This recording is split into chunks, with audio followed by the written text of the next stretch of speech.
Bonjour à toutes et à tous et bienvenue à cette conférence intitulée Hildegard de Bingen, une voix du XIIe siècle pour la naturopathie d'aujourd'hui. Je vais réaliser cette conférence en français. Je me présente, je m'appelle Barbara Herbart, je suis naturopathe en France, en Alsace, et je suis aussi historienne médiéviste.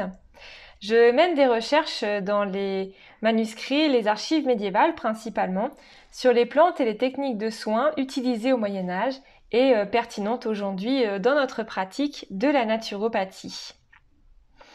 Alors le Moyen Âge occidental, pour rappel, ça va du 5e siècle au 15e siècle, et c'est une période absolument fascinante qui s'appuie à la fois sur les écrits de l'Antiquité, notamment la théorie des humeurs d'Hippocrate, mais aussi sur la nature et la spiritualité. La médecine médiévale, c'est une médecine plutôt vitaliste, holistique et complètement naturelle. C'est une médecine qui est assez simple. Le soin passait avant tout par l'alimentation et par les plantes médicinales. Et c'est vraiment cette mémoire médiévale, cette mémoire végétale aussi, que j'essaye de faire revivre à travers mes recherches et puis mes écrits. Dans le cadre de ce congrès sur la naturopathie de la femme, je voudrais vous présenter une femme exceptionnelle du Moyen Âge qui a inspiré bon nombre de naturopathes, en tout cas en France et en Allemagne. Je parle d'Hildegard de Bingen. D'où l'intitulé de cette conférence, Hildegard de Bingen, une voix du XIIe siècle pour la naturopathie d'aujourd'hui. Alors Hildegard de Bingen, c'est une figure que j'ai eu l'occasion d'étudier à de nombreuses reprises et je m'intéresse notamment à son ouvrage Physica puisque j'ai eu l'occasion d'étudier la version qu'on appelle la version Schott de 1533 et donc voilà, j'ai pu essayer de tirer des informations très intéressantes pour nous aujourd'hui en naturopathie à partir de cette version imprimée particulièrement précieuse. Alors, qui est Hildegarde de Bingen? Hildegarde de Bingen, ou Sainte Hildegarde, puisqu'elle a été canonisée en 2012 et nommée docteur de l'Église, c'est une abbesse bénédictine du XIIe siècle. Elle a vécu dans le Saint-Empire romain germanique, qui correspond à peu près à l'actuelle Allemagne. Elle est rentrée au couvent assez jeune, à peu près vers l'âge de 8 ans, où elle a vécu en tant que recluse, en tout cas pour les premières années de sa vie au couvent. Alors, comme c'est une journée dédiée aux femmes, je vais faire un petit arrêt sur image sur la vie de la femme au Moyen-Âge. Au Moyen-Âge, la femme médiévale n'a que deux options. Soit elle se marie, soit elle rentre au couvent. Et contrairement aux idées reçues, la vie de recluse n'est pas du tout austère, en tout cas pas quand on bénéficie, comme Hildegarde, d'un statut social élevé et d'une grande fortune. Au contraire, la recluse, elle a l'assurance d'avoir à manger tous les jours sur sa table, de se dédier à des activités plutôt tranquilles comme le chant, l'enluminure, de pouvoir travailler au salut de son âme par des lectures liturgiques, par des lectures religieuses, d'avoir accès à une infirmerie et des soins si elle est malade. Et notamment, on sait qu'Hildegarde a eu une santé très fragile, même si elle est décédée quand même à 89 ans. Enfin, la recluse a l'assurance d'avoir une chambre, ou plutôt une cellule, pour elle toute seule. Alors on sait que la femme au foyer médiéval, elle par contre, doit partager son lit avec l'ensemble des membres du foyer, même les invités. Donc effectivement, la vie de recluse, c'est une vie plutôt confortable, surtout quand on a la considération financière dont pouvait bénéficier Hildegarde. Alors Hildegarde de Bingen, elle vit dans un monastère qui répond à l'ordre de la règle de Saint-Benoît, l'ordre des bénédictins. Et c'est un ordre qui nous intéresse pour trois raisons principales, en tout cas en naturopathie médiévale. D'abord, l'obligation d'être autosuffisant. La règle de Saint-Benoît impose d'être autosuffisant pour les moines, mais aussi pour aider les pauvres et pour pouvoir leur prodiguer des soins, notamment dans l'infirmerie.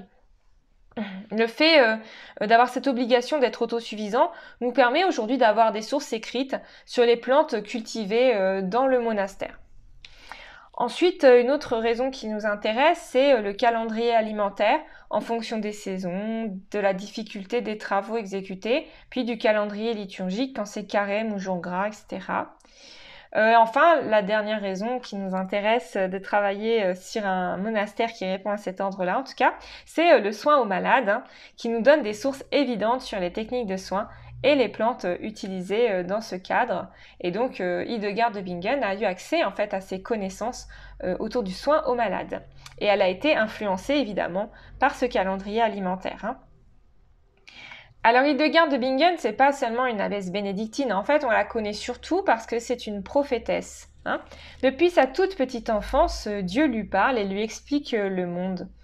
À l'âge de 41 ans, en fait, une vision la terrasse et Dieu lui ordonne d'écrire ce qu'elle voit et ce qu'elle entend. Et c'est à partir de ce moment-là qu'elle se met à écrire des ouvrages qui feront sa notoriété par la suite. Donc elle écrit d'abord 3 ouvrages de théologie, Scivias, puis le livre des mérites de la vie, le livre des œuvres divines. Et par la suite, elle écrira donc 2 ouvrages majeurs qui nous intéressent en naturopathie, Les causes et les remèdes, et puis Physica, que l'on appelle également le livre des subtilités et des créatures divines.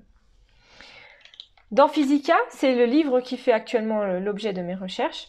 Hildegard liste l'ensemble des plantes, des animaux, des minéraux, des oiseaux, des reptiles, des arbres que Dieu a mis sur terre et elle développe leurs usages pour nous les hommes, que ce soit en matière d'alimentation, mais aussi de soins, que ce soit pour les animaux, ou pour le linge, ou pour l'homme, etc. Par exemple, dans le chapitre de l'ortie, elle explique que l'ortie, c'est une plante intéressante pour soigner le rhume des chevaux. Alors, au Moyen-Âge, petite précision, on appelle plante tout ce qui est issu du monde végétal, mais pas que. Donc, on appelle plante tout ce qui va être justement légumes, certains fruits, les plantes aromatiques, les plantes médicinales, mais aussi les épices. Hildegard nous dit aussi que dans les plantes, elle inclut le lait, le beurre, les œufs, le vinaigre, le sel, le sucre. Donc, c'est vraiment une définition très très vaste, hein.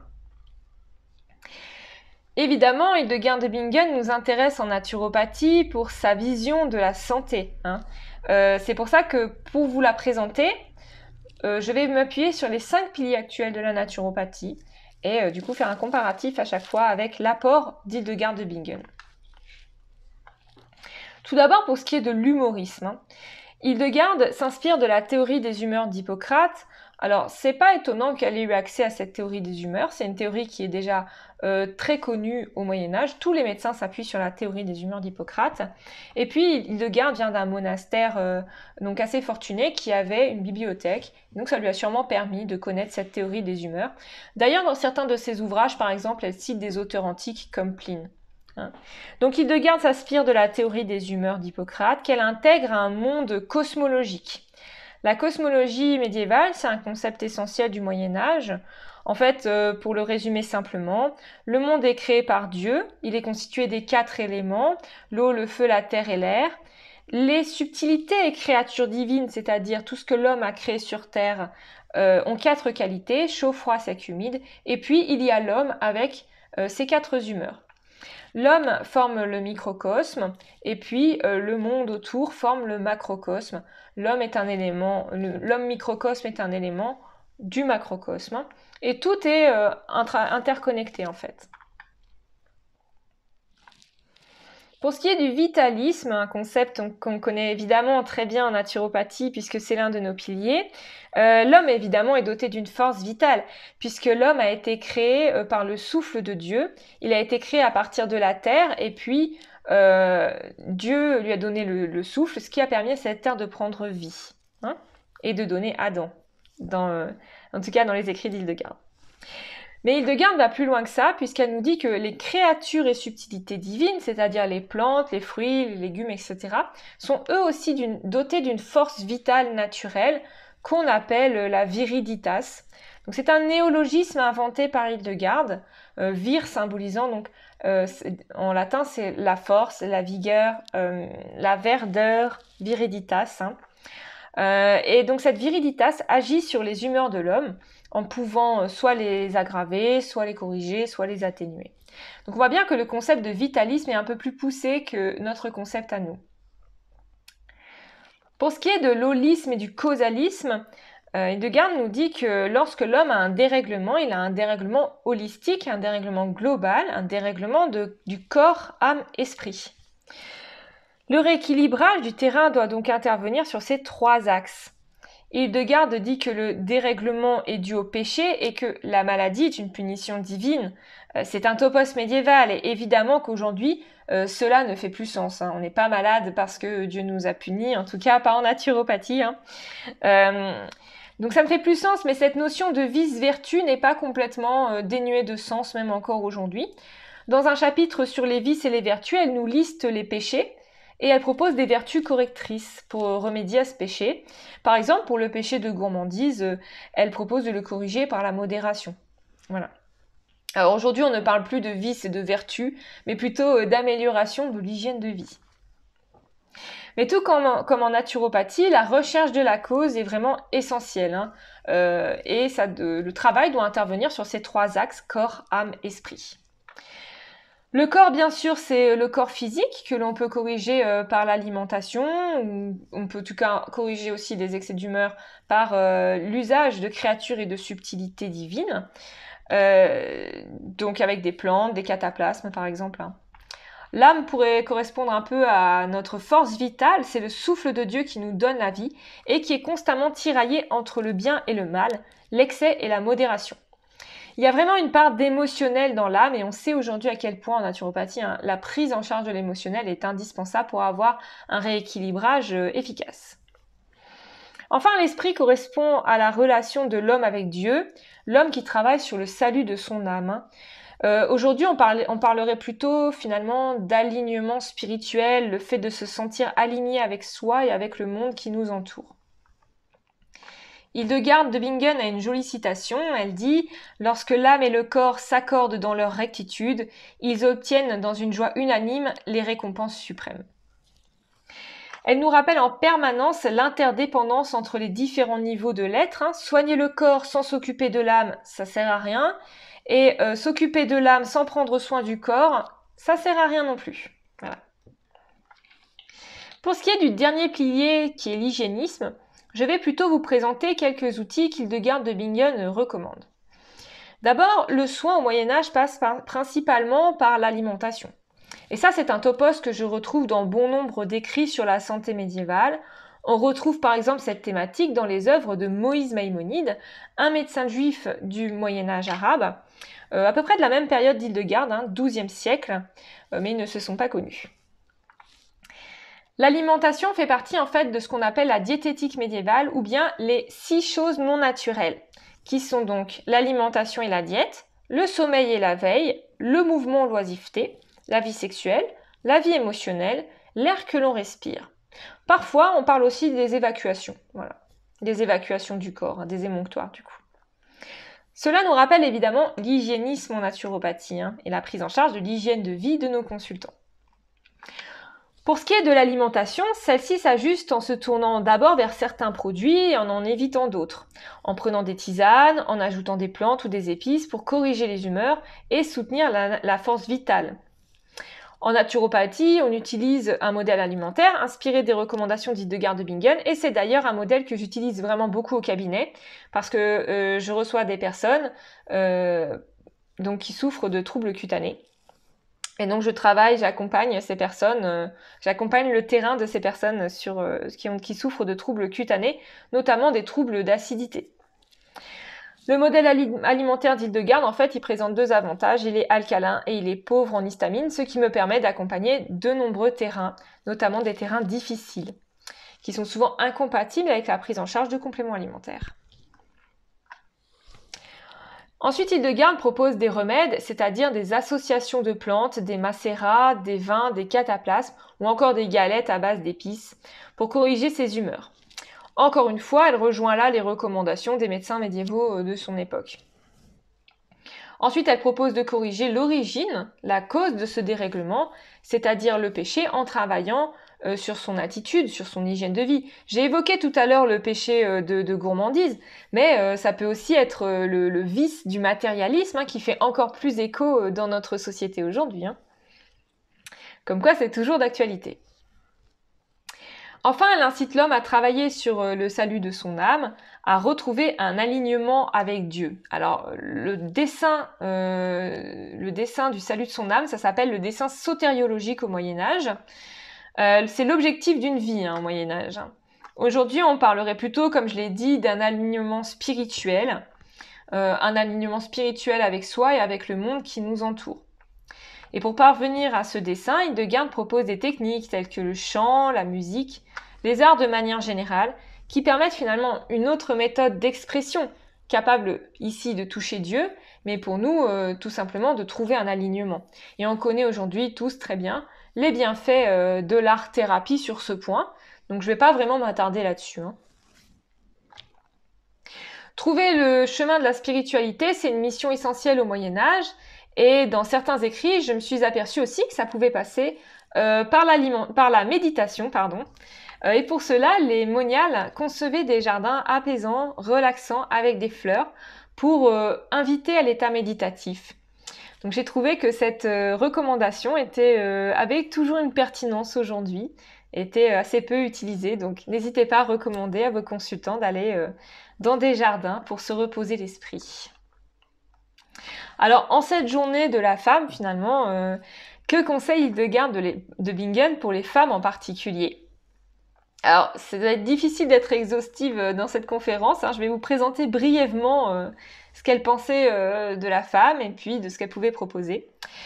Déjà, Hildegard de Bingen, c'était une femme libre. C'était une femme puissante du Moyen-Âge. Toutes les femmes n'ont pas la possibilité d'écrire au Moyen-Âge. Ces écrits ont traversé même les époques jusqu'à nous, naturopathie aujourd'hui. Donc c'est vraiment que c'était une femme qui était puissante. Elle souhaitait vraiment élever ses moniales. Elle a d'ailleurs fondé 2 monastères dédiés uniquement aux femmes de la haute noblesse, et c'était des monastères qui étaient assez confortables. En fait, dans le premier monastère dans lequel elle a vécu, en tant que recluse, c'était un monastère mixte. Et puis, quand elle a eu assez de notoriété, elle a demandé l'autorisation de partir et de fonder son propre monastère. Et donc là, c'était un monastère exclusivement féminin. Et elle souhaitait que ces moniales s'élèvent par la lecture, les arts, les chants, la musique, mais aussi la danse.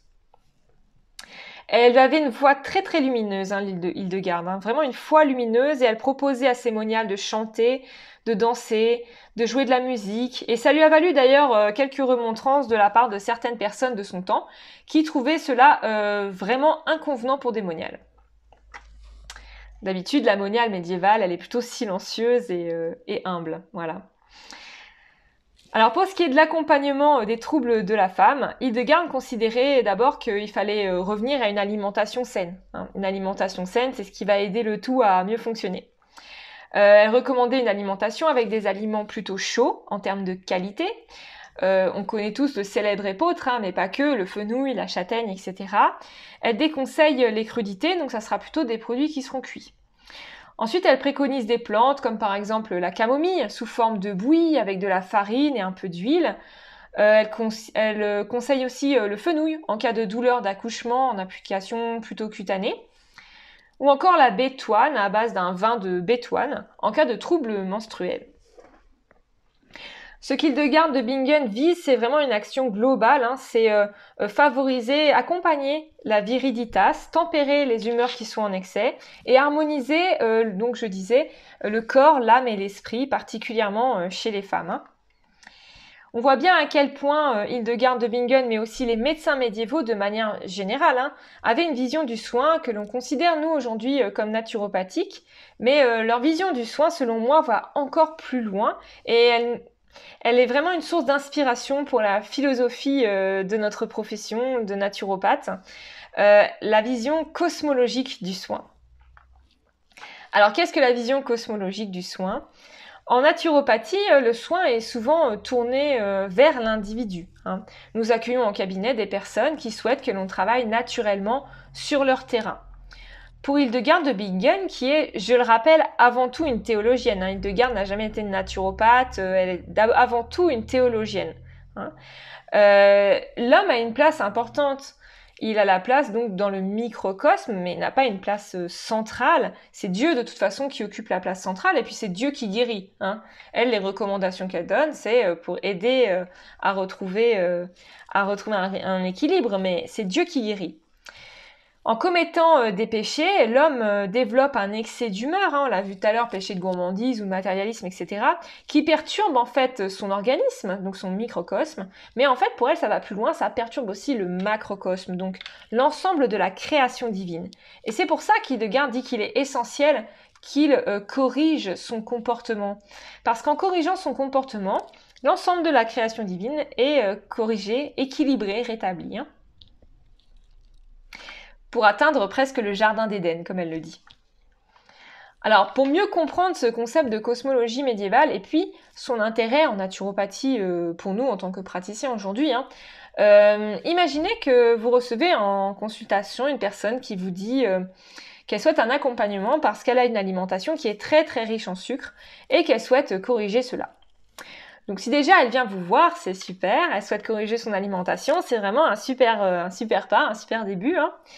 Mais c'est souvent pour des questions individualistes.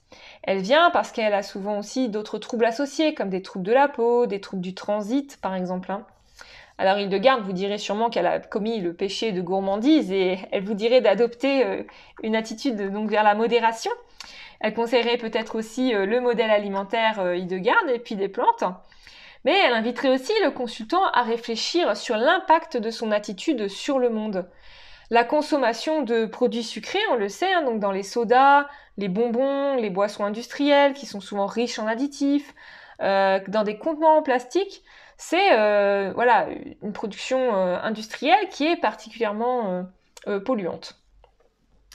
Et ces industries contribuent du coup également à perturber aujourd'hui la faune et la flore. La même flore dont on va faire appel finalement pour rééquilibrer notre consultant. On voit bien dans cet exemple que l'excès ne perturbe pas seulement l'organisme, mais également la faune et la flore, finalement l'ensemble du monde dans lequel on vit, et ce même monde auquel on va faire appel pour corriger du coup l'excès de notre consultant, corriger ses troubles. Aujourd'hui, on parlerait peut-être d'écologie, mais le concept de cosmologie, je trouve, va vraiment plus loin, et en cela, la naturopathie médiévale est vraiment intéressante. Alors, nous arrivons au bout de cette conférence. Il est toujours difficile de parler d'une figure aussi riche et aussi éclairée qu'Hildegard de Bingen en 30 minutes.